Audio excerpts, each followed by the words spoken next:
Assalamualaikum dan selamat sejahtera sebagai pembuka cerita. Terima kasih Syafa ucapkan kepada anda yang sudi mendengarkan kisah seram di channel Seram Santai.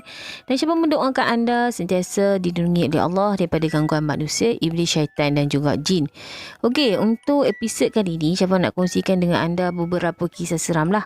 Antaranya kisah yang dialami oleh Syafa punya followers dan juga rakan Syafa, iaitu pengalaman misteri dia lah sebagai pemilik hijab mata yang terbuka. Sebelum tu, kalau anda mungkin baru pertama kali mendengarkan kisah seram di channel Seram Santai, anda pastikan telah menekan butang subscribe dan juga butang loceng. Okey, untuk kisah yang pertama, kisah ni dialami oleh followers lelaki Syafa. Dia ni jumpa helaian rambut panjang tau. Secara misteri dia tak tahu helaian rambut panjang tu datang daripada mana. Dan rambut panjang tu tak samalah dengan kepanjangan rambut adik dia dekat dalam rumah yang dia tinggal sekarang ni. Jadi benda ni berlaku lepas dia tolong pegang orang kena rasuk. Jadi selepas tu beberapa kali jugalah, setiap kali dia jumpa rambut panjang tu dia akan simpan. Dia masuk satu grup. Masa tu Syafa ada uruskan satu grup kisah seram. Bila masuk dalam grup tu, dia cerita dekat Syafa. Dia cakap ada pernah sekali adik dia buka pintu belakang jumpa nenek kebayan. Jadi bila masuk grup, biasalah kan mesti ramai orang bagi pendapat. Bila orang bagi pendapat, dia mula rasa tak selesa tau. Dia rasa tak selesa, dia tanya Syafa sendirilah secara personal. Dia tanya, sis rasa apa benda yang kacau saya kan? Syafa cakap, kalau nak tahu apa sebenarnya yang mengganggu, kena pergi berubat. Jumpa perawat, biar perawat yang pastikan sebenarnya gangguan apa, saka ke, pendamping ke, ataupun gangguan luar. Jadi selepas tu 2-3 bulan jugalah Syafa kadang-kadang duk tanya dia juga, pergi berubat ke tak, pergi berubat ke tak. Kita duk tanya dia. Dia macam ada halangan tu. Dia cakap pusat rawatan tu tutup. Lepas tu dia sendiri kena kerja. Perawat tu call tak angkat. Dia macam ada halangan tau. Apa yang Syafa tengok, halangan tu bukannya datang daripada mana-mana pihak ke apa. Datang daripada diri dia sendiri. Dia macam nak tak nak. Dia macam kalau Syafa tanya tu dia macam gelak-gelak kan. Hihihi je dia tulis dekat dia punya chat tu. Sampailah satu malam. Masa ni dia nak tidur. Masa dia nak tidur, dia dah tutup lampu, dah nak baring atas katil. Malam tu kebetulan dia tak pakai baju. Dia cakap hangat, dia panas. Dia rasa macam ada habuk jatuh atas bahu dia. Jadi dia bangunlah balik. Bangun balik, buka lampu nak tengok benda apa yang jatuh atas bahu dia. Selalunya dia jumpa rambut tu atas lantai. Tapi kali ni rambut tu jatuh atas bahu dia. Kira macam malam tu dia agak panik dan ketakutan. Terus daripada malam sampai ke pagi, dia buka lampu, tidur buka lampu dan juga baca ayat Yasin lah. Esok tu terus dia PM Syafa. Dia minta tolong Syafa.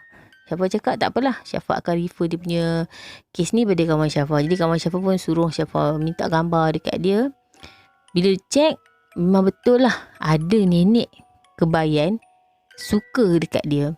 Jadi kawan Syafa cakap lah dekat kawan Syafa yang dia ni macam macam malas kan nak pergi berubat kan. Tak tahulah kawan Syafa ni cakap apa dekat follower Syafa ni. Daripada Melaka, sanggup dia ambil cuti hari tu, sepatutnya dia kerja hari Sabtu tu. Daripada Melaka terus dia pergi ke KL sebab pusat rawatan kawan Syafa tu dekat KL. Dan proses rawatan tu kawan Syafa cakap alhamdulillah mudah sebab nenek tu mudah untuk diusir, kawan Syafa cakap. Okey, untuk kisah yang kedua ni pula, Syafa nak kongsikan dengan anda pengalaman misteri kawan Syafa yang mempunyai mata yang tak berhijab. Maksudnya dia boleh nampak hantu. Okey, manusia ni, setiap manusia dilahirkan dengan hijab mata yang tertutup. Tak boleh nampak makhluk halus. Tetapi jika ada mereka di antara kita ni boleh nampak makhluk halus, itu maksudnya ujian. Tetapi kita ni, masyarakat Melayu ni menganggap itu adalah kelebihan dan juga anugerah. Okey, kawan Syafa ni adalah kawan pertama Syafa yang boleh nampak makhluk halus. Dan ada yang tanya kepada Syafa, seronok tak kita ada kawan yang boleh nampak makhluk halus? Apa yang Syafa boleh katakan? Sangat seronok. Sebab kita akan dengar pengalaman kawan kita ni yang boleh nampak hantu ni lain daripada kisah seram yang kita baca, kisah seram yang kita dengar. Dan bagi Syafa sebagai seorang kawan, kadang-kadang mereka ni rasa terganggu jugalah dengan penampakan ataupun kelibat ataupun makhluk halus yang secara tiba-tiba muncul depan mereka. Dia bukan dia nampak saja, mereka ni boleh nampak, dan kadang-kadang untuk pengetahuan anda, dia boleh muncul secara tiba-tiba depan mata mereka dan menyebabkan mereka rasa terkejut dan juga terganggu. Dan Syafa selalunya kalau kawan Syafa ni dia rasa macam terganggu dengan apa dia nampak, dia mengadu dekat Syafa dan Syafa akan tenangkan dia lah. Itu yang selalunya Syafa buat dekat dia. Dan dia cakap dekat Syafa, bila kita hijab mata terbuka, tak semua orang boleh terima cerita apa yang kita nampak. Dan bagi Syafa, Syafa terima, Syafa suka layan dia, suka dia kongsi kisah dengan Syafa. Syafa akan tanya dia macam-macam. So kat situ dia sukalah. Okey. Untuk kisah yang pertama ataupun pengalaman misteri yang pertama kawan Syafa alami ni, tentang topi keledar. Kawan Syafa ni dia tak boleh bawa kereta, dia tak boleh bawa motor lagi masa ni. Jadi setiap hari memang ayah dia pergi hantar dia, ambil dia pergi kerja dan balik kerja. Satu hari macam biasalah, dia akan bawa topi keledar ni masuk ke dalam office dia, letak dekat rak dekat dengan tempat dia kerja lah. Petang tu dia nak pergi keluar dengan kawan dia. Masa dia nak keluar dengan kawan dia ni, dia carilah topi keledar dia. Pergi mana topi keledar dia? Sebab dia memang letak dekat rak tu, memang tak pergi mana pun. Dia tak bawa, tak ada siapa pun ambil topi keledar dia tu. Jadi satu office tolong cari topi keledar dia, tak ada. Cari punya cari, dia malas dah. Dia telefon mak dia kat rumah. Dia mak dia kat rumah, mak dia pun pergilah tengok kat tempat yang dia letak selalu tu kan, dekat rumah. Tempat dia letak topi keledar tu. Tengok-tengok topi keledar tu ada dekat situ. Jadi mak dia pun hairan lah. Sebab masa ayah dia balik daripada hantar dia, mak dia tak nampak pun ayah dia bawa balik topi keledar dia. Okey, itu yang pertama. Yang kedua ni pula, masa ni dia dah boleh bawa kereta. Kiranya dia nak pergi event lah. Masa dia nak pergi event, dia check dulu kereta dia. Bila check tengok kereta dia, tangki air kosong. Dia dengan kawan dia nampak betul-betul tangki air tu kosong. Jadi dia tutup bonet, dia orang pergi kedai, dia pergi beli air mineral nak isi. Dah beli air mineral, nak buka bonet nak isi, tengok tangki air tu dah penuh. Okey, kisah yang ketiga pula. Kisah dia memang pendek, Syafa tak akan ubah apa yang dia cerita dekat Syafa. Okey, yang ketiga ni pula, masa ni dia pergi kebun. Okey, dia pergi kebun. Kawan Syafa ni dia seorang yang sangat berani. Dan masa dia dekat kebun tu, dia nampak lah ada makhluk hitam berbulu kot, tak salah Syafa. Dia cerita kat Syafa, makhluk tu melompat daripada satu pokok ke satu pokok. Jadi dia segah benda tu. Bila dia segah benda tu, dia demam. Demam panas dalam 4 hari ke 3 hari kot. Okey, kejadian yang seterusnya ni dia alami masa dia tengah tengok TV. Okey, kawan Syafa ni dia seorang yang jarang tengok TV. Dan malam tu macam mana tah, dia balik kerja awal, dia tengok TV. Dan secara tiba-tiba ada satu, orang cakap, kelibat ataupun jelmaan yang menyerupai saudara dia yang telah meninggal dunia. Okey, saudara dia ni tinggal sebatang kara lah sepanjang masa hayatnya. Jadi kelibat tu menyerupai sepupu dia, menyerupai saudara dia, dan cakap dekat dia kan, jangan. 3 malam tau dia tengok TV. 3 malam tu juga kelibat yang sama datang depan dia sambil duk cakap jangan. Jadi dia pun ceritalah dekat ayah dia. Bila dia cerita kat ayah dia kata mungkin kot benda tu hadir dekat ataupun muncul dekat kawan Syafa ni lepas dapat tahu yang rumah saudara dia ni nak disewakan sebab kosong, tak ada. Saudara dia ni sebatang kara. Jadi daripada rumah tu dibiar kosong, jadi benda lain yang nak huni dalam rumah tu, saudara mara yang lain dah berpakat untuk sewakan rumah tu. Jadi sementara nak dapat penyewa, kawan Syafa cakap dia suruh ayah dia setiap petang pergi buka lampu dekat rumah tu. Lepas tu memang dia tak nampak dah kelibat ataupun jemaah yang menyerupai saudara dia tu datang dekat depan dia sambil cakap jangan. Okey, kawan Syafa ni dia boleh melihat, dan makhluk halus ni Syafa tak tahu kenapa makhluk halus ni suka dekat dia. Sebab makhluk halus ni suka nak ikut dia.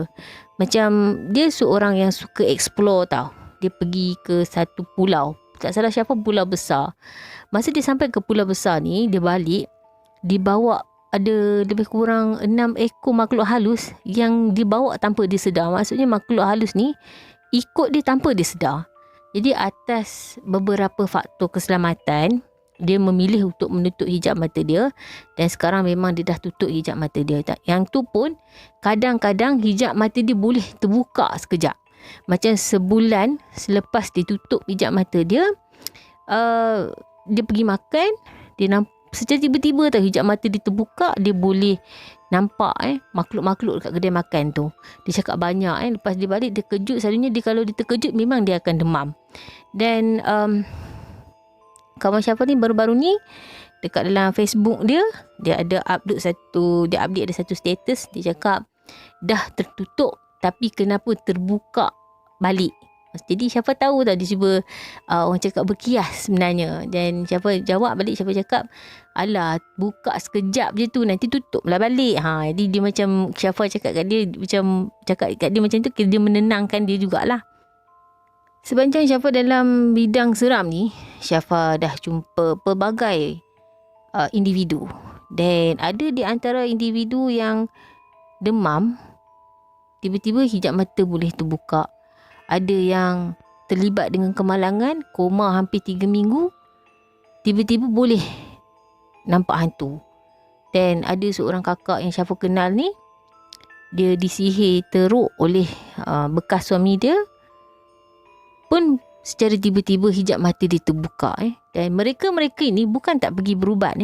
Mereka dah pergi berpuluh-puluh perawat untuk pastikan yang hijab mata mereka terbuka bukan daripada gangguan makhluk halus. Macam yang kemalangan tu, dia cakap dia takut ni, ada orang cakap dekat dia mungkin ada makhluk halus dekat tempat dia kemalangan tu, lokasi kemalangan itu tersampuk dekat dia yang menyebabkan dia boleh nampak hantu. Macam kakak ni pula yang Syafa kenal yang disihir oleh bekas suami dia ni, dia takut makhluk halus masih tersangkut ataupun masih ada dekat dalam badan dia, punca dia boleh nampak makhluk halus. Mereka ni dah pergi ke merata tempat. Macam kawan Syafa yang Syafa ceritakan tadi, yang mata hijab dia tertutup tu, dia dah pergi jumpa dengan Allahyarham Tuan Guru Harundin sendiri. Pernah periksa dia sama ada nak pastikan hijab mata dia ni terbuka secara semula jadi ataupun ada gangguan dekat dalam diri dia. Dan bila Syafa cerita dekat anda tentang hijab mata secara tiba-tiba terbuka, kalau bagi orang dewasa ni, dia pada mulanya dia nak terima tu agak lambat, tapi lama-lama dia dah terbiasa. Tapi ada seorang pelajar yang pernah Syafa uruskan kemasukan dia ke tingkatan 1 masa Syafa bertugas dekat salah sebuah sekolah menengah. Budak ni dia tak pergi sekolah setahun. Dia tak ambil UPSR sebab masa dia umur 11 tahun dia demam teruk. Lepas saja dia demam teruk tu, hijab mata dia terbuka dan mak dia ni dah bawa dia pergi merata corok, pergi berubat dekat Daging Kedah ni. Tapi tetap hijab mata dia terbuka dan perawat cakap itu kelebihan yang Allah bagi dekat dia, bukannya disebabkan gangguan. Dan ramai yang menganggap ada, bila nampak hantu ni gangguan. Sebenarnya kita tak boleh menganggap semua orang yang boleh nampak makhluk halus ni ada gangguan dalam diri mereka. Tetapi anugerah ataupun ujian yang Allah berikan untuk mereka. Dan setakat ini saja kisah seram yang Syafa nak kongsikan dengan anda. Sesungguhnya yang baik itu datang daripada Allah dan yang buruk tu datang daripada Syafa.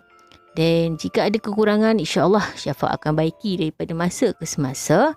Dan Syafa mendoakan anda semua sentiasa berada dalam keadaan yang dilindungi oleh Allah daripada segala mara bahaya, termasuklah virus yang berbahaya. Sentiasa dikurniakan dengan rezeki yang melimpah ruah. InsyaAllah Syafa akan kembali dengan episod yang akan datang.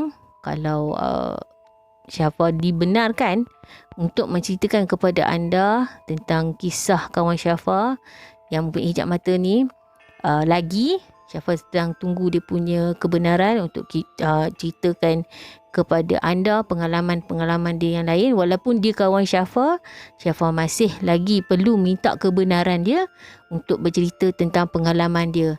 Sebagai kita cakap, menghormati hak peribadi ataupun pengalaman dia. Sehingga kita bertemu lagi dalam episod yang akan datang. Assalamualaikum warahmatullahi wabarakatuh.